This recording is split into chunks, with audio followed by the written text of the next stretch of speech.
On sait ce que l'on perd, mais on ne sait pas ce que l'on gagne. Seuls les plus adaptables survivront. Stop à la réunionite, quoi. Faut vraiment que ça bouge. Ça, ce sont les mots que nous disent les agents du changement. Bienvenue pour le podcast Les mots de la transfo. 5 minutes pour écouter les tensions du changement et y répondre. Bonjour à tous les agents du changement.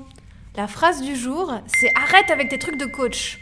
Quelque chose que nos clients nous ont dit parfois et qui nous interpelle. François-Xavier, c'est quoi un truc de coach ?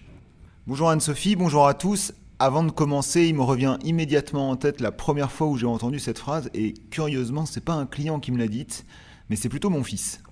Je devais probablement être en train de lui expliquer quelque chose ou lui demander de faire quelque chose qui lui plaisait pas forcément.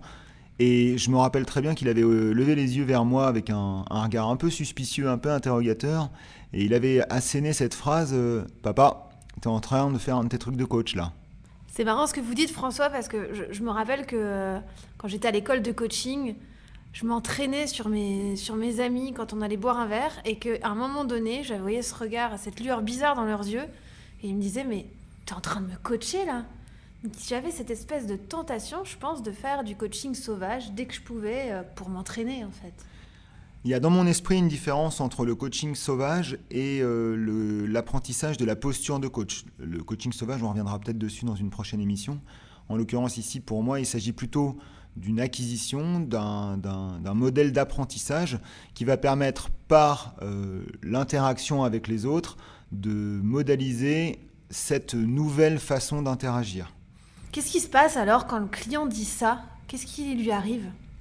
Il y a 3 grands points qui font qu'aujourd'hui, cette question apparaît dans les coachings que je peux mener et les coachings que mènent aussi mes collègues. La première, c'est que le coaching procède par interrogation. On ne pose que des questions ouvertes, enfin principalement on pose des questions ouvertes de manière à pouvoir favoriser le cheminement et surtout ne pas induire notre point de vue en tant qu'accompagnant. Ça signifie que le client va se retrouver probablement bombardé d'interrogations et ces interrogations-là ne sont pas naturelles. Autrement dit, elles ne sont pas normales dans les interactions quotidiennes. C'est très rare, par exemple, qu'avec mes amis ou qu'avec des collègues, je sois systématiquement en train de dire « mais qu'est-ce que ça veut dire ? Et pourquoi tu dis ça ? Et dans quelle signification ça peut représenter pour toi ?» Donc il y a ce premier point-là qui, à mon avis, génère ce sentiment d'artificialité de la relation. Le deuxième, c'est une des autres règles d'or, ou en tout cas une des actions qu'on utilise énormément en coaching qui est la confrontation. Alors la confrontation, pour un bref rappel, c'est pas un affrontement, c'est plus, on avait dit qu'on était dans ce cadre-là, à ce moment précis de notre interaction, j'ai l'impression qu'on est en train de sortir de ce cadre-là, qu'est-ce que ça signifie, qu'est-ce que ça veut dire ? Et cette confrontation-là, ce modèle en tout cas, ou ce mode d'interaction, n'est pas non plus quelque chose de répandu ou de commun. On ne va pas dire à quelqu'un, écoute, on avait dit au départ que tu devais arriver à 10h et régulièrement tu arrives à 10h30, du coup, qu'est-ce que ça signifie ? Qu'est-ce qu'on doit faire de cette règle ? Parce que là, aujourd'hui, on n'est pas dans la règle qu'on avait déterminée ensemble.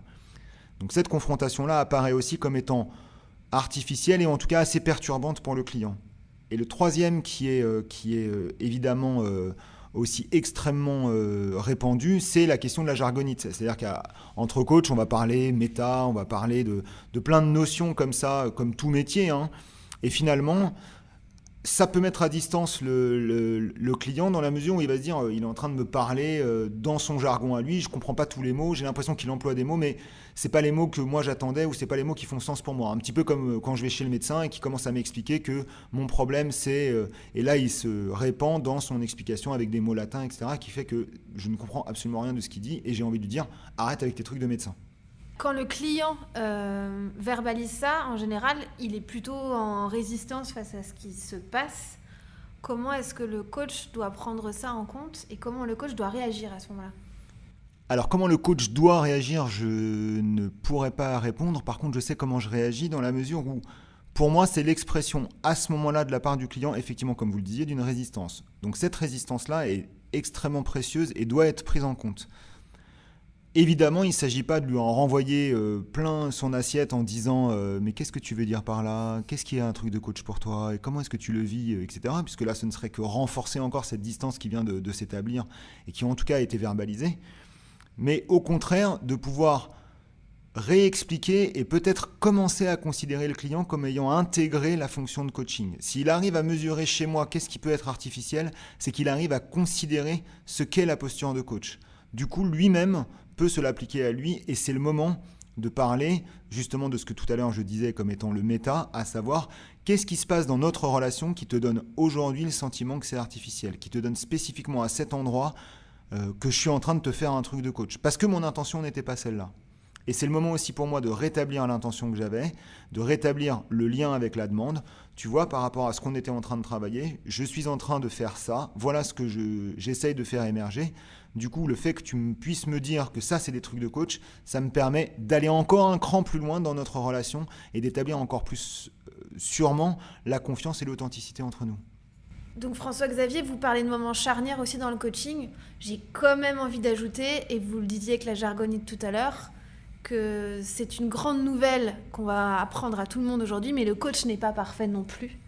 Donc ça peut être aussi l'occasion pour tout coach de prendre un temps de retour à soi pour voir si effectivement il n'y a pas eu un souci de posture, de congruence ou quelque chose qui ait laissé percevoir ça au client. Oui, et comme effectivement le coach n'est pas parfait, c'est l'occasion aussi de modéliser qu'il peut faire des erreurs. Et pour un coach, arriver à dire à son client, tu vois là, j'ai peut-être été maladroit, j'ai peut-être été malhabile parce que c'est pas du tout ce que je pensais, ça ouvre la porte au client de dire effectivement, et moi aussi je ne suis pas parfait, et Dieu sait que dans nos sociétés, dans les organisations, le droit à l'erreur c'est quelque chose qui est assez mal perçu, assez mal vécu. Du coup, le modéliser en séance en disant moi en tant que coach je suis tout sauf parfait, permet aussi au client de dire ok, bah, moi aussi j'ai des imperfections. Et alors, si vous étiez d'humeur un peu taquine, François-Xavier, qu'est-ce que vous diriez à un client qui vous dit « arrête tes trucs de coach ». Alors, si j'étais un peu comme ça, d'humeur taquine, un peu badin, mais surtout, plus sérieusement, si j'étais dans une relation bien assurée avec mon client, et d'ailleurs, ça m'est arrivé il n'y a pas longtemps, je lui ai dit « et toi, quand est-ce que tu arrêtes tes trucs de client ?» Merci François-Xavier, et on se retrouve très bientôt pour un nouvel épisode des mots de la transpo. Pour plus d'informations, consultez notre site internet www.verticile.fr ou notre page LinkedIn Verticile Conseil.